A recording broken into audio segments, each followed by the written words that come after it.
kembali semula tuan-tuan dan puan-puan. Jadi untuk topik yang lebih menarik, saya rasa untuk memberi lebih pemahaman kepada kita sebagai anggota koperasi terutamanya ya. Jadi kita akan tengok definisi ataupun maksud koperasi ya.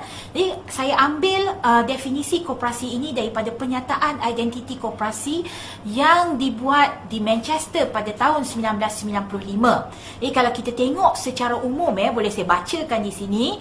Koperasi adalah bermaksud sebagai sebuah pertubuhan berautonomi di mana anggotanya bersatu secara sukarela demi mencapai kepentingan dan aspirasi bersama dalam bidang ekonomi, sosial dan budaya melalui satu badan yang dimiliki dan dikawal secara demokrasi. Jadi, apa yang kita faham tentang definisi ini? Kita pergi satu persatu. Okey, kalau kita lihat di sini, koperasi adalah sebuah pertubuhan berautonomi. Apa yang kita faham tentang autonomi itu sendiri? Okey, autonomi ni adalah macam lebih mudah saya katakan sebagai berkerajaan sendiri. Kita boleh lihat dari struktur organisasi koperasi, kita boleh nampak kuasa ataupun struktur yang paling tinggi di dalam koperasi adalah mesyuarat agung oleh anggota-anggotanya, yang mana di dalam mesyuarat agung anggota akan memilih ataupun melantik lembaga menjalankan tanggungjawab untuk menjalankan pentadbiran koperasi bagi pihak anggota. Dan pada masa yang sama, lembaga mempunyai kuasa mengikut Akta Koperasi 1993 yang telah dipinda. Lembaga hendaklah melantik jawatan kuasa audit dalaman untuk menjalankan tanggungjawab ke atas kerja-kerja audit koperasi Dan kemudiannya, dari segi pengurusan, lembaga mempunyai tanggungjawab untuk menjaga hal ehwal pengurusan koperasi iaitu terhadap kaki tangan koperasi. Jadi di sini kita boleh lihat bahawa koperasi melalui undang-undang yang telah diberi merupakan satu pertubuhan berautonomi, berkerajaan sendiri di mana anggotanya bersatu secara sukarela. Tak ada siapa yang akan memaksa anggota untuk menjadi kepada sesiapa untuk menjadi anggota koperasi kerana di dalam koperasi dia mengamalkan konsep sukarela yang mana tujuan utamanya, kalau kita boleh lihat di sini, mencapai kepentingan dan aspirasi. Kepentingan dan aspirasi. Aspirasi ni adalah cita-cita. Cita-cita bersama. Cita-cita apa? Maknanya di sini kepentingan dan aspirasi bersama dalam bidang ekonomi.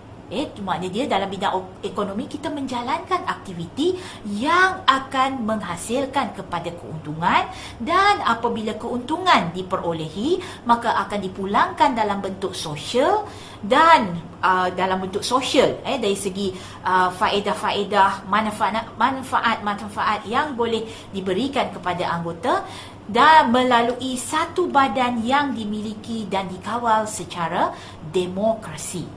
Sebab di dalam koperasi setiap anggota hanya boleh mempunyai saham, tidak boleh melebihi daripada 1/5. Ini memang dinyatakan di dalam Akta Koperasi, iaitu 20%. Jadi apabila saham adalah sama, maka kita dapat mengawal kita punya pertubuhan secara demokrasi, iaitu satu anggota, satu undi. Setiap keputusan dilaksanakan ataupun dicapai melalui suara majoriti, melalui mesyuarat agung. Itu secara umum yang kita boleh faham mengenai dengan definisi koperasi. Di dalam penyataan identiti koperasi ini dijelaskan di samping definisi ataupun maksud koperasi, diterapkan nilai-nilai berkoperasi. Nilai-nilai yang perlu ada apabila kita menjadi anggota koperasi. Koperasi, kenapa kita menjadi anggota koperasi? Yang pertama, nilai yang digariskan adalah untuk membantu diri sendiri. Kita menjadi anggota koperasi atau menganggotai koperasi adalah untuk membantu diri kita sendiri ataupun self-help. Ya, ia merupakan self-help organisation. Yang mana kita sendiri dengan koperasi kita membantu dengan menjalankan aktiviti-aktiviti, kita bersama-sama, kita menyokong aktiviti-aktiviti yang dijalankan oleh koperasi demi membantu diri kita sendiri. Apabila kita dapat untung, kemudian akan dipulangkan dalam bentuk sosial ataupun faedah-faedah yang akan diperolehi yang akan membantu diri anggota itu sendiri. Dan untuk membantu diri kita sendiri, apa yang perlu kita buat? Kita perlu bertanggungjawab atas diri kita sendiri. Setiap aktiviti yang dianjurkan, kita perlu melibatkan diri. Kita perlu terlibat untuk menjadikan kita bertanggungjawab. Terutama sekali tanggungjawab atas diri sendiri kita boleh lihat apabila kita hadir ke mesyuarat agung.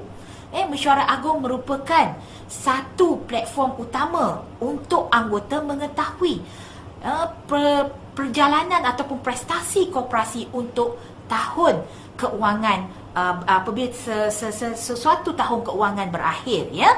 Dan di dalam koperasi kita akan mengamalkan demokrasi. Sama macam yang saya jelaskan tadi di dalam definisi koperasi, ya, iaitu satu badan yang dikawal secara demokrasi. Ini berlaku di dalam mesyuarat agung secara mudah. Kalau kita lihat, berlaku di dalam mesyuarat agung apabila kita melantik dan lantikan itu dibuat secara demokrasi melalui persetujuan ramai, dan di dalam itu adalah berkenaan dengan demokrasi. Dan nilai-nilai yang seterusnya adalah berkaitan dengan nilai kesamarataan, equality, kesamarataan dari sudut yang bagaimana. Maknanya dia kita adalah sama rata. Kalau di luar kita adalah pengarah, kita adalah ketua kepada orang bawahan kita, tapi bila kita masuk ke koperasi, kita adalah sama rata dan sesiapa sahaja boleh melantik kita melalui konsep demokrasi yang diamalkan oleh koperasi ini, ya. Dan dari segi keadilan, apa yang dimaksudkan dengan nilai-nilai keadilan ini adalah dari segi sumbangan modal. Sumbangan modal yang mana kita tidak boleh menyumbang lebih daripada apa yang telah ditetapkan untuk memastikan kesamarataan berlaku dan juga demokrasi. Demokrasi itu adalah keadilan. Dan apabila nilai-nilai ini diaplikasikan dengan baik, iaitu apabila kita dapat membantu diri kita sendiri, kita bertanggungjawab apabila kita menghadiri setiap aktiviti yang dijalankan, konsep demokrasi berlaku di dalam mesyuarat agung, kesamarataan, ada keadilan, maka perpaduan akan timbul. Kita akan merasakan, kata koperasi memberikan sesuatu makna kepada diri kita sebagai seorang anggota koperasi. Perpaduan ni adalah apabila koperasi dijalankan dengan baik, mendapat keuntungan, dan kemudian keuntungan tersebut akan dibagi balik ataupun dipulangkan dalam pelbagai bentuk untuk memastikan setiap anggota merasai bahawa koperasi ini adalah sesuatu yang dapat meningkatkan taraf hidup anggota itu sendiri. Itu dari segi nilai-nilai koperasi yang perlu kita faham apabila kita menganggotai koperasi. Dan nilai-nilai ini dimasukkan di dalam penyataan identiti koperasi yang telah dideklarasikan pada tahun 1995 di Manchester. Dan kemudian dari segi kita dah faham dari segi definisi, maksud koperasi, dari segi nilai-nilai koperasi tersebut, maka kita akan lihat, kita akan pergi dengan lebih lanjut apa yang dinyata ataupun dikatakan sebagai prinsip-prinsip koperasi yang dipegang oleh setiap koperasi di dunia ini. Kita akan sambung selepas ini.